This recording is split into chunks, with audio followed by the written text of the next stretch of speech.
Yurak xuruji. Infarktdan 15 daqiqa oldin tanangiz 5 ta muhim signal beradi. Ularni aslo e'tiborsiz qoldirmang. Agar ularni ko'zdan qochirsangiz, harakat qilish uchun oxirgi imkoniyatni yo'qotishingiz mumkin. Keling, erta belgilarni ko'rib chiqamiz. Birinchi, ko'krakda noqulaylik. Bu bosim, siqilish yoki og'irlik hissi bo'lishi mumkin. Sababi yurakka qon oqimi to'sila boshlaydi. Ikkinchi, chap qo'l, yelka yoki jag'da og'riq.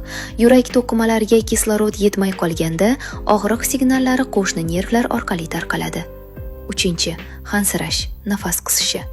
Yurak to'g'ri ishlamaydi, shuning uchun o'pkalarga kamroq kislorod yetib boradi. To'rtinchi, sovuq ter bosishi. Qon aylanishi kamayganda asab tizimi qochish yoki kurashish holatiga o'tadi. Beshinchi, ko'ngil aynishi yoki bosh aylanishi.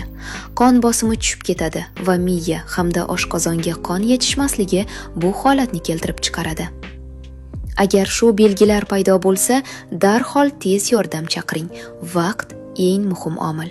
Sog'lig'ingizni asrang va yaqinlaringiz bilan ham bo'lishing.